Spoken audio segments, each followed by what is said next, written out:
ओम श्री गणेशाय नमो। जय शिव शंभु, जय भोले बाबा। आज আমরা শিব কথার প্রথম পর্ব ফার্স্ট পার্ট আপলোড করছি। এখানে আজকে ফার্স্ট পার্টে আমরা আলোচনা করব দ্বাদশ জ্যোতির্লিঙ্গ সত্যম এবং দ্বাদশ জ্যোতির্লিঙ্গ সত্যম নিয়ে শিব পুরাণে কি কথিত আছে। যদি আপনাদের ভালো লাগে তাহলে এই চ্যানেলটিকে সাবস্ক্রাইব করুন এবং পাশে থাকা নোটিফিকেশন বেলটিকে ক্লিক করুন, যাতে নতুন কোনো ভিডিও এলে আপনারা পেয়ে যাবেন। ওম গণেশায় নমঃ। জয় শিব শম্ভু। ওম নমঃ শিবায়। তাহলে প্রথমে আমরা শুনে নিই আজকে দ্বাদশ জ্যোতির্লিঙ্গ সত্যম। সৌরাষ্ট্রে শ্রী সোমনাথং চ শ্রীশৈলে মল্লিকার্জুনং উজ্জয়িনং মহাকালম ওঙ্কারে মমলেশ্বরং পল্লং বৈদ্যনাথং চ ডাকিনং ভীমাশঙ্কর সেতু বন্ধে তু রামেশং নাগেশং দারুকাবনে বারাণসী তু বিশ্বেশং ত্রম্বকং গৌতমী তটে হিমালয়ে তু কেদারং विष्णुसं शिवालये एतानि ज्योतिर्लिंगानि सायं प्रातो पठेन्नरो सप्त जन्म कृतं पापं शरण्येन विनश्यति इति श्री द्वादश ज्योतिर्लिंग स्तोत्रं समाप्तम्। ओम गणेशाय नमः।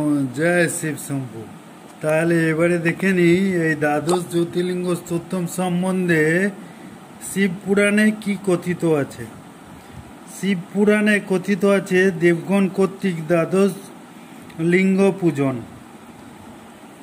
বামদেব মিষ্ট বাক্যে করি সম্বোধন, তুণ্ডি ঋষিবরে কহে শুনহ বচন। জগৎ কর্তা জগন্নাথ দেব প্রজাপতি, দেবগণ সহ মিলি অতি দ্রুত গতি।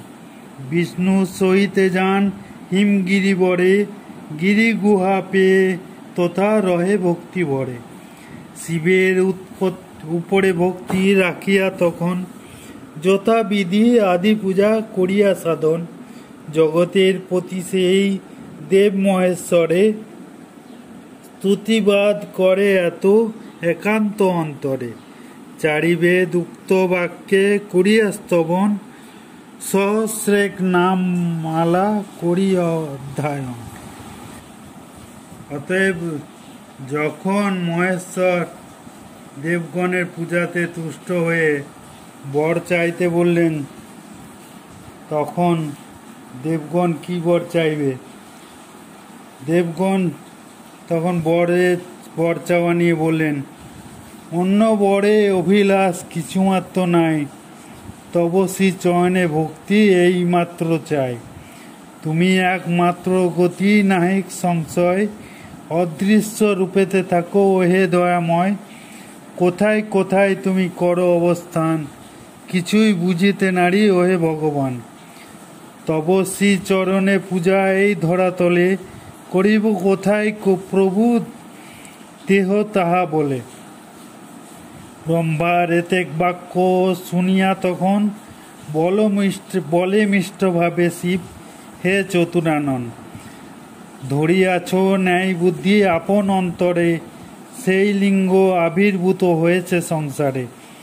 ভারতবর্ষে তথা বিরাজিত হয়, দ্বাদশ আকারে তাহা জানিবে নিশ্চয়। সেই লিঙ্গ পূজা কর পদ্মাসন, মনের বাসনা হবে অবশ্য পূরণ। এতে বচন শুনি দেব পদ্মজনী, বলিলেন শুনো শুনো ওহে সুলোপানি।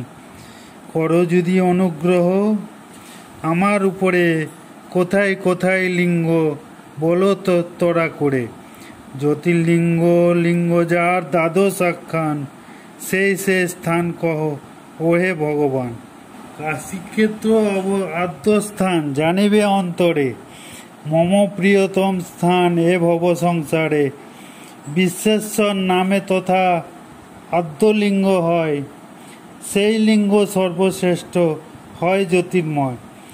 বিরাজে দ্বিতীয় লিঙ্গ বদ্রিক আশ্রমে, কেদার ঈশ্বর নাম জানিবেক মনে। শ্রীশৈলে তৃতীয় লিঙ্গ বিরাজিত হয়, মল্লিকার্জুন নামে জানিবে নিশ্চয়। ভীমপুরে মমলিঙ্গ নাম যে শঙ্কর, ভীমাশঙ্কর আখ্যান বলে কন্নর। সেতু বন্ধে রামেশ্বর লিঙ্গের আখ্যান, এ লিঙ্গ দ্বাদশ হয় ওহে মতিমান। এইসব জ্যোতির্লিঙ্গ করিনু কীর্তন, ভুক্তি মুক্তিপদ সব বিদিত ভুবন। কৃপাদৃষ্টি করিয়ে আমি জীবের উপরে, লিঙ্গের কথা কহিনু তোমার গোচরে। এইসব লিঙ্গ তুমি করো পূজন, আমার বচন হৃদয়ে করো ধাবন। ভক্তি করিয়া করে লিঙ্গের পূজন, বিষ্ণুদেব করে পূজা লিঙ্গে বিশ্বেশ্বরে, ইন্দ্রদেব পুজিলেন কেদার ঈশ্বরে। মল্লিকা অর্জুনের অগ্নি করেন পূজন, ভীম শঙ্করের পূজা করিল সমন। ত্রেতা যুগে বিষ্ণুদেব লোভিয়া জনম, দশরথ গৃহে আসি অবতীর্ণ হন। রামেশ্বর লিঙ্গ তিনি পূজেন সদরে, রাবণে করেন জয় হরিশ অন্তরে। এই রূপে প্রতিদিন দেব পদ্মাসন, ভক্তিভাবে পূজে লিঙ্গ। এক কথা বলি ওহে ভগবান, প্রতিদিন নাহি পারি করিতে পূজন, লিঙ্গ তব নানা স্থানে করে অধিষ্ঠান। কি রূপে সর্বত্র জয় ওহে মতিমান, প্রতিদিন নাহি যেতে পারি সর্বস্থানে। ইহার উপর কর কৃপা বিতরণে, সকল লিঙ্গের শ্রেষ্ঠ সেই লিঙ্গ হয়, সনাতন জ্যোতির্লিঙ্গ যে লিঙ্গ নিশ্চয়। নিরূপণ কর তাহা হে ভগবান, তথা গিয়ে প্রতিদিন করিব পূজন। আজ এত দূরই। এর পরবর্তী পর্বে আপনারা শুনবেন কোন সেই লিঙ্গের কথা মহাদেব নিজের মুখে বলেছেন, যেখানে পূজা করলে এই দ্বাদশ জ্যোতির্লিঙ্গ পূজা একসঙ্গে হয় এবং তার সমান ফল পাওয়া যায়। তার বর্তমান মন্দিরের নাম এবং কোথায় তার অবস্থান, কিভাবে সেখানে পূজা করবেন, পূজন পদ্ধতি, কিভাবে নৈবেদ্য ভক্ষণ করবেন, তা জানতে পরবর্তী পর্বটি আমাদের দেখুন। পর্বটির জন্য সামনের রবিবার পর্যন্ত অপেক্ষা করুন এবং আমাদের চ্যানেলটি সাবস্ক্রাইব করুন।